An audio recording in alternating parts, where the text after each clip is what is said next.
Let's just do like maybe a couple more questions, maybe 2 more questions. How about you? What made me want to be a writer? So I was partly inspired by my favorite books, and I spoke to what some of those were. And then it was also that my head liked to make up stories. I had a head that almost automatically daydreamed. When I get bored, I mean, most of us use fantasy to cope with reality in some way, right? And sometimes it might just be daydreaming about the great trip we're going to take someday, or daydreaming about a great relationship we want to have, or whatever, right? Like daydreaming about a cool car we might buy, or whatever, right? Like we daydream about normal stuff. For me, I just go like all in, and like I get bored. I daydream about like wars with dragons and dwarves and giants, and just daydream about crazy stuff. But for me, it's partly how I cope with reality, right? Using fantasy to cope with reality. So in some ways, I'm sharing my coping mechanism with people as I share my books. Like, this is a place I escape to. This is a playground in my head. Hopefully, it'll be entertaining to you. And then as a reader, you check it out and see if it is or not. You know what I mean? But I'm trying to make cool stuff, trying to make stuff that'll be interesting. Last question. Do you have a hard time like describing what you write? Like if you have an image of like something in your mind, do you have a hard time like describing? Yeah, high five me for that good question.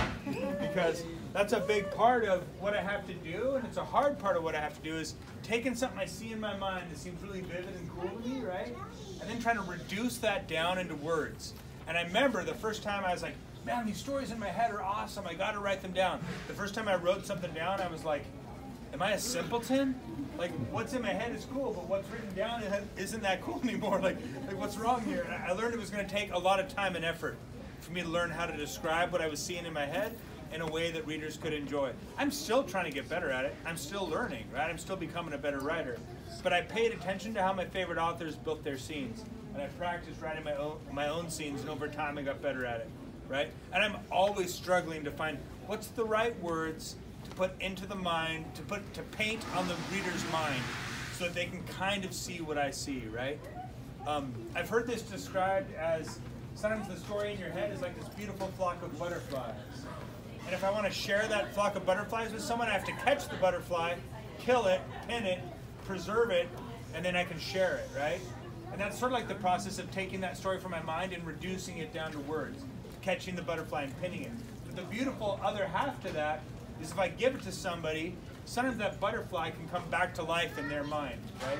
If I give the right words, the right clues, sometimes that story comes back to life in their mind, maybe better than it was in mine, right? Like if they've got or certainly they get to imagine it in their own way. That's one of the beautiful things I love about a book is that I wrote Fablehaven, and there are millions of different Fablehavens in millions of different brains, and probably no two are exactly the same. To me, that's beautiful. To me, I love that. The book doesn't happen on the page, the book happens in the mind of the reader, right? And to me, that's an endlessly fascinating process, and to me, it's so cool that the story happens in your mind, because it differentiates it from all other types of entertainment, right? Most entertainment, it's on a screen, it's at a distance. With a book, the story happens inside you, and so it kind of makes it feel like you're part of the story, right? Because the story's going on inside you, and it's very customized in your own brain. As we get good at reading, and I love all types of media, my most intimate and interesting entertainment experiences have been with my best books. And I think that's one of the rewards of becoming a good reader is it's one of the most rewarding kinds of entertainment and one of the most personal kinds of entertainment. You guys, you ask good questions, smart questions. I know part of the point was to sign stuff.